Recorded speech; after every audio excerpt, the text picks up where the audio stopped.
I'm sweet Auburn. Sweet. Do you hear? 'Cause of all the good stuff I've done through the years.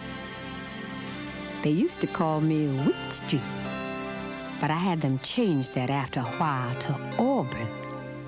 That just seemed more my style.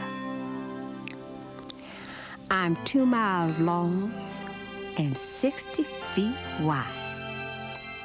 I got rich folk and poor folk and a wealth of pride. You can reach me from Peachtree when you're Atlanta bound. Ask anybody. I'm near downtown. Look at me now. Don't you think I'm great? To inspire so many and determine their fate? No, I'm not bragging. Just honest, don't you see? All across this great land, they talk about me. Why, I've seen the proud and the powerful, the weak and the strong. They've kicked up and cut up, some right, some wrong. I've heard all the gossip and heard all the news. I've listened to greats play jazz, rhythm and blues. Now, my churches have played some major roles in educating and voting and saving souls. I've watched them with my sharpest eye. They gave hope down here, not just pie in the sky. Can you imagine all that I've heard and seen of white folk and black folk and some in between? Indeed. It's been an interesting time. My history runs deep, like rare vintage wine.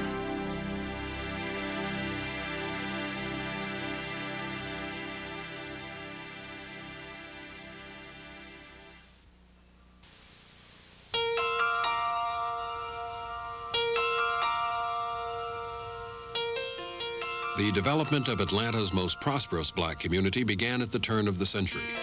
It was during the late 1800s that the seed of black economic development took root. James Tate, known as the father of black business in Atlanta, opened a grocery store in the Central Business District and became the first African American in the city to own a business. And Big Bethel AME Church was organized as the first black church on Wheat Street. The basement of Big Bethel became the home of Morris Brown College. Wheat Street Baptist, Ebenezer Baptist, First Congregational, and later Our Lady of Lourdes Catholic Church represented the religious community. There were only a handful of blacks living on Auburn, one of whom was a bank teller for colored patrons named Wesley Redding, who, along with businessman Alonzo Herndon and Richard Wright, established the Atlanta Loan and Trust Company on Auburn. Mr. Redding also helped establish the European Hotel, the first hotel for African Americans in the city.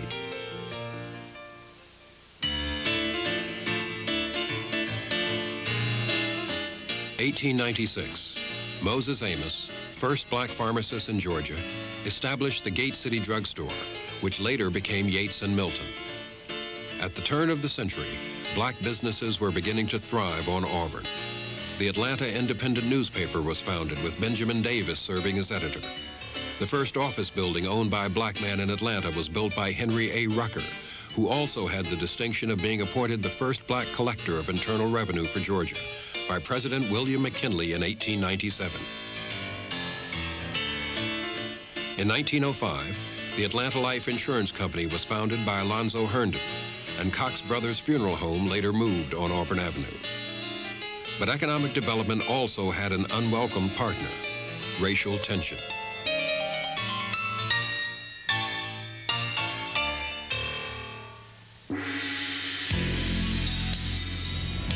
In 1906, the Atlanta riot broke out. Sparked by racism and inflamed by rumors and false newspaper reports, the Atlanta riot claimed the lives of 10 blacks. The news reached as far as Paris and was reported on the front page. By 1909, blacks were the majority on Auburn Avenue.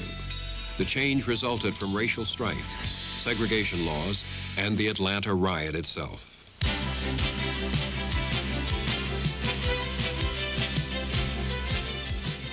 In 1909, the Atlanta State Savings Bank was opened at 185 Auburn Avenue by John Oliver Ross and Charles C. Cater. For 12 years, the bank played a vital role in the development of the black business district until its successor, Citizens Trust Bank.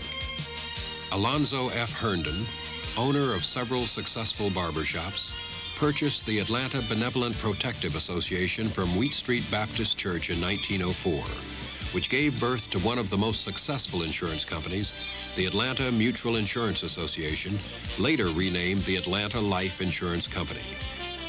In 1908, Heman Perry, a native Texan, migrated to Atlanta and began to organize a legal line insurance company. By 1913, Perry had collected $100,000 from investors and opened the Standard Life Insurance Company, which became one of the largest black insurance companies in the country. It was reported that the Perry enterprises were worth over $11 million, and the financial success of the company made a tremendous impact on Auburn's growth and development. In 1912, Georgia's largest and wealthiest black fraternal organization, the Grand United Order of Oddfellows, constructed a 6-story complex. The $250,000 structure, built by a black contractor, was dedicated by Booker T. Washington. 1 year later, a 1,300-seat auditorium was added to provide entertainment and accommodate large meetings. Bessie Smith and Ma Rainey were among the performers. In 1917, Auburn Avenue faced a severe setback when the Great Atlanta Fire destroyed numerous homes, businesses, and churches. By the 1920s, the Auburn Avenue community was the hub of black economic, social, and political activity in Atlanta.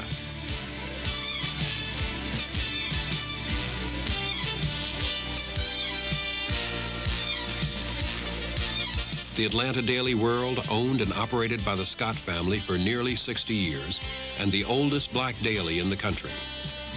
And Auburn marked the birthplace of one of the foremost leaders of our time, Martin Luther King, Jr. It was in the 1930s when Auburn Avenue became sweet, really sweet. Social activist John Wesley Dobbs, the Grand Master of the Prince Hall Masons, coined the phrase, Sweet Auburn. Darling, you send me. Blayton, Yates, and Milton opened the Top Hat Club, where performers included Cab Calloway and Duke Ellington. The Royal Peacock, operated by Carrie Cunningham, was known for its great music, dancing, and good times. Some of the top performers included B.B. King, Sam Cooke, James Brown, Aretha Franklin, and Gladys Knight. Jesse Blayton was involved in yet another entertainment venture. He bought WERD Radio, the first black-owned commercial station in the country. In 1956, Fortune magazine called Auburn Avenue the richest Negro street in the world.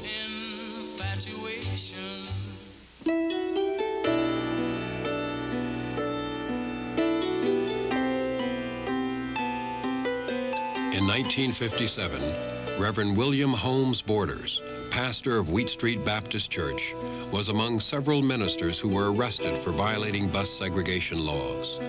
Their protests led to the desegregation of Atlanta's public transportation system. And Dr. Martin Luther King, Jr., along with others, founded the Southern Christian Leadership Conference. The faces and places that make up the history of Auburn Avenue are innumerable. Within the boundaries of Auburn, blacks built a fashionable residential area, organized schools and social groups, and most importantly, owned and operated financially successful enterprises. The men and women who helped build the foundation of the Auburn area, therefore, should be remembered as the pioneers of one of the greatest black communities in the country, Sweet Auburn.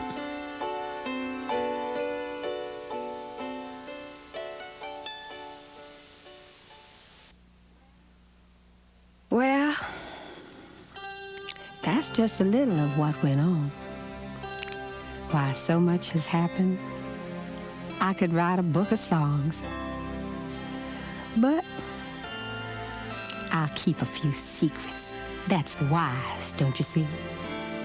For if I told all, some folk would never speak to me. 'Cause I'm real fancy now. They've paved me, don't you know? But I miss those trolleys. Oh, Lord, how they would go. They'd run up and down and stay right on track. They'd tickle my spine and massage my back.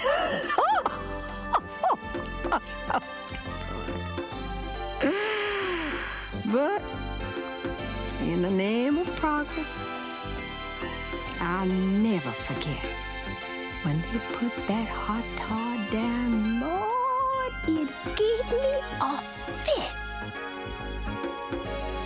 Yes,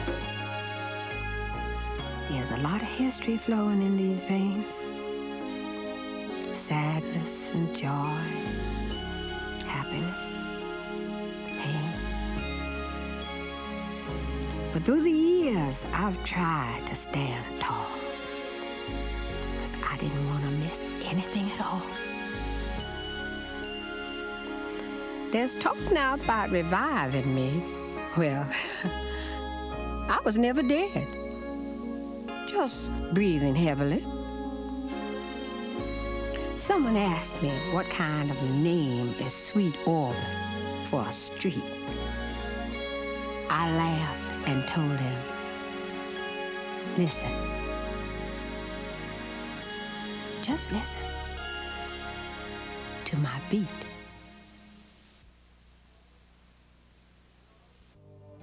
Georgia,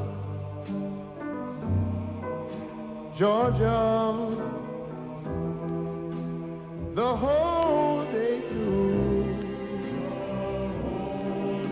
just an old sweet song keeps Georgia on my mind. Georgia on my mind. I said, Georgia,